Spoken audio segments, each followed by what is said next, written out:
Shalom à tous et à toutes. La question du jour.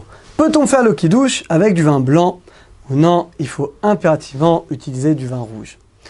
La source de cette halakha est dans la Gemara, dans Baba Batra, page 97a. Vous savez qu'à l'époque où il y avait le Beth Amikdash, on se servait du vin notamment pour faire des libations sur le misbéach. Or, on ne peut pas utiliser n'importe quel vin pour faire le kiddush. Il y a certains critères. Et le critère déterminant, dit la Gemara, le vin du kiddush doit ressembler au vin qu'on utilisait à l'époque du temple pour faire ces fameuses libations de vin. Alors, la Gemara dit alors, avec quel vin on ne peut pas faire kiddush? La Gemara donne deux exemples. Par exemple, imaginez un vin qui a une mauvaise odeur, qui a tourné. On ne peut pas faire kiddush avec.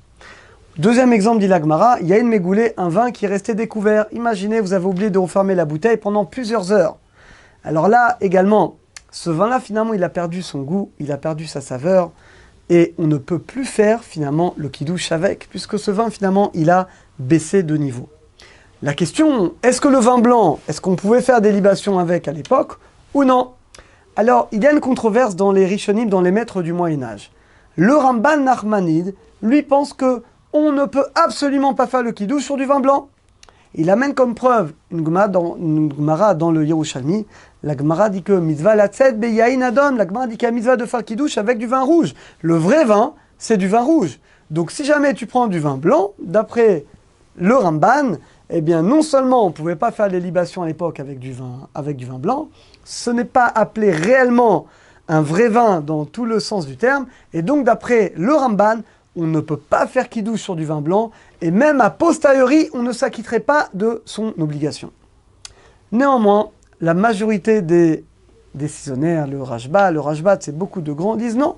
Quand la Gemara dit qu'il y a une mitzvah de faire kiddush avec du vin rouge, c'est-à-dire le mieux, la Gemara dit le mieux, tu veux faire le kiddush de la meilleure manière, tu prends du vin rouge. Mais non, si tu n'en as pas, imaginez quelqu'un il n'en a pas, il est que du vin blanc, dans ce cas-là, c'est bon. Pédiavad a posteriori, c'est bon, tu peux quand même t'acquitter de la mitzvah. Comment le Shranon va trancher?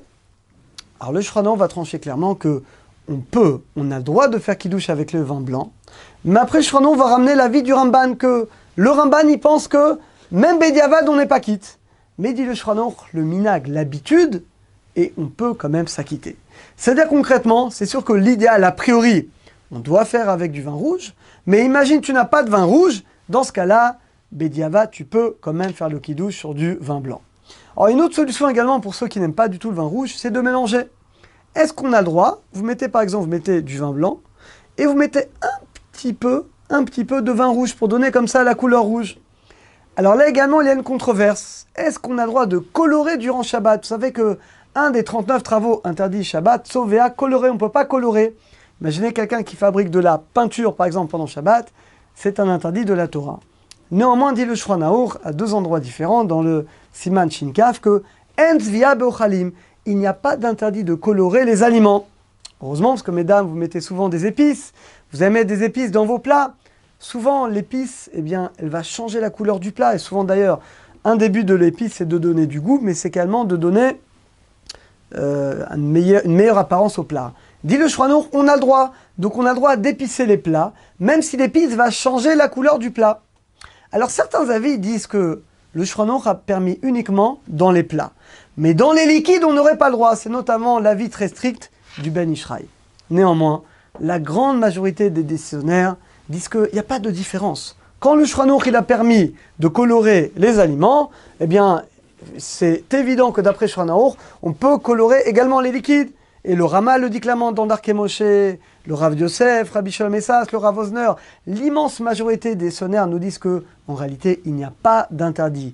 Il n'y a pas d'interdit dans les plats, d'après tout le monde, et il n'y a pas d'interdit non plus dans les liquides. Ce qui fait que l'halakha, on peut très bien, si vous ne supportez pas le vin rouge, vous n'aimez pas, vous pouvez mettre du vin blanc, vous mettez un petit peu de vin rouge pour donner la couleur, et dans ce cas-là, il n'y a pas de problème. Donc on résume, le mieux, évidemment que le mieux, c'est de faire le kiddush avec du vin rouge. Le rosé, c'est bon également. Si vous avez par exemple un bon rosé et un rouge qui est moins bon, le rosé a préséance. Bien qu'il n'est pas entièrement rouge, mais le rosé, ça rentre quand même dans la catégorie du vin rouge. Donc, première place, c'est le vin rouge, sauf si un rosé meilleur. Et dans le cas où vous n'avez pas de vin rouge, vous n'avez pas de rosé, dans ce cas-là, on peut quand même faire le kiddush sur du vin blanc. Ou deuxième solution, vous mettez du vin blanc, vous mettez un petit peu de vin rouge, et dans ce cas-là, il n'y a pas de problème. Alors qu'on ait le mérite de faire bien la mitzvah du Kiddush en l'honneur du Shabbat, et Bezat Hashem, par ce mérite que Bezat Hashem, on ait toutes les brachot du Shabbat Kodesh. À très bientôt à tous.